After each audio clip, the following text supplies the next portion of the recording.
ya minimal pencapaian dulu ya titik nongol di TV gitu. Ya senang sih, maksudnya pencapaiannya bukan karena di TV, maksudnya akhirnya gue juga bisa membuktikan kepada orang tua ini loh sebagai pemain musik aku mampu gitu dan membayar hasil jeripaya mereka juga gitu. Dan mereka semua walaupun itu baru tahap-tahap awal ya. Tapi lu udah serius.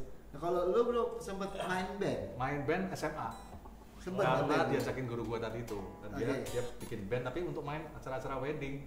Oh wedding malah. Jadi gua ikut main band, cuma karena dia megang gitar, gua disuruh main bass gitu. Oh.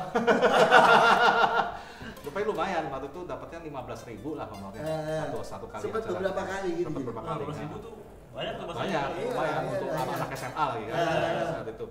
Dan bawain lagunya lagu apa? Ya namanya wedding campur aduk lah, ya Mandarin lah, ya dangdut lah apa. Jadi kita mesti belajar dulu, latihannya rutin tiap minggu pelajarin lagu. Ada nggak lagu yang sangat mengganggu pikiran lu? Dalam arti mengganggu tuh lu males sebenarnya, cuman karena tuntutan ini band harus begitu ya. Nggak ada sih kayaknya gue happy aja sih waktu itu. Paling susah ya kalau main keroncong ngebassnya susah. Gue main bass, aduh ini susah banget. Dibawain juga ya. Iya keroncong harus ada gitu. Paling nggak ada repertoarnya masih ada kalau pas lagi kawinannya ada Jawa gitu kan. Mesti ada lagu-lagu keroncong mesti ada. Nah itu yang paling susah tuh gue kalau udah keroncong, aduh gimana tuh ya. Kalau dangdut misalnya? Dangdut sih nggak masalah kan, gampang kalau dangdut kan. Iya. Nggak, maksudnya selera lu. Oh nggak masalah, gue happy aja kalau dangdut sih. Sebenarnya kalau secara musik gue bisa nikmatin semuanya. Semua bisa ya. Cuma masalah mainnya susah aja gitu. Faktor kesulitan doang ya. Asal teknis aja. Jadi setelah itu gue kuliah tinggal kan. Iya kan tadi udah pindah ke Jakarta kan. Buat kota pun gue juga lebih banyak main. Akhirnya karena orang tahu gue main gitar ya teman-teman ngajakin band-bandan lagi jadinya. Kalau di Jakarta. Di Jakarta di kampus. Jadi kalau ada acara-acara pensi gitu pasti main atau. Tapi itu lo udah jadi gitaris. Udah mainnya gitar, udah bukan main bass lagi. Terus udah ada yang les gitar, minta dilesin apa. Jadi ada teman yang les privat gitu. Mulai terima duit juga. Jadi saat gue di kampus itu gue udah terima les. Beberapa teman ada yang les gitar. Les maksudnya beberapa teman kampus atau? Teman kampus. Jadi dia datang ke tempat kosnya dia, ngajarin, ntar dapat bayaran. Ini udah kadar ya, maksudnya kadar sih ya. Tapi saat itu maksudnya kondisi masih enggak. Iya, belajar lah ya. Soalnya gue juga kiriman uang juga waktu itu udah agak susah.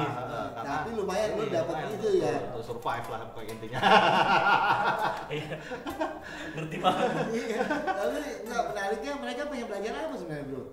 Gitar klasik sebenarnya. Mereka pengen belajar gitar klasik.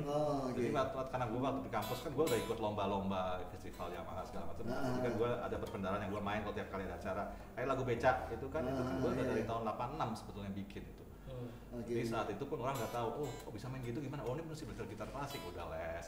Oh jadi becak fantasi itu, album itu ya? Itu udah jadi albumnya kan baru tahun 2007 baru keluar. Iya. Tapi sebenarnya udah jadi tahun 1986. Dari 86, itu yang lagu itu yang lo bawain di? Untuk festival gitar Yamaha. Festival gitar Yamaha, lu juara? Itu juara 2 waktu itu. Juara 2, juara satunya siapa? Juara satunya dari Bandung, siapa namanya? David ya? Enggak masuk, dan dia masih berkarir. Oh enggak, sekarang udah enggak. Oh udah enggak.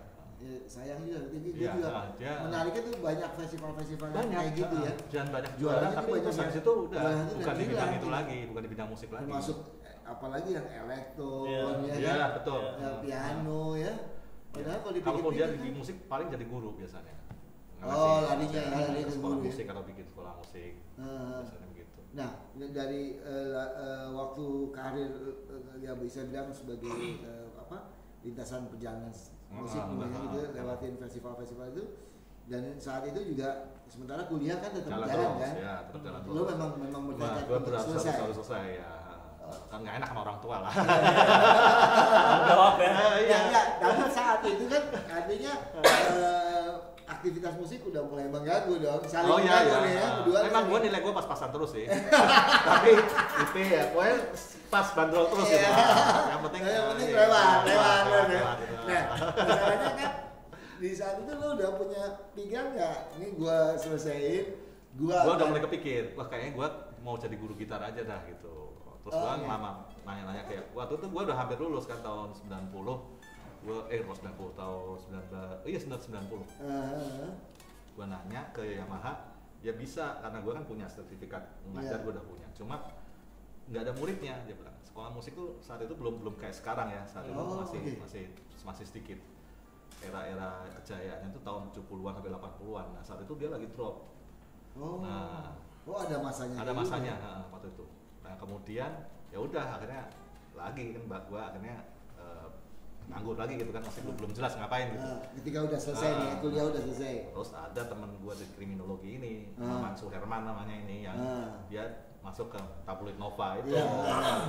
Suatu hari dia nelpon, lu ngapain sekarang? Nganggur ya? Nganggur. Lu mau nggak jadi wartawan? Itu aja. Ini.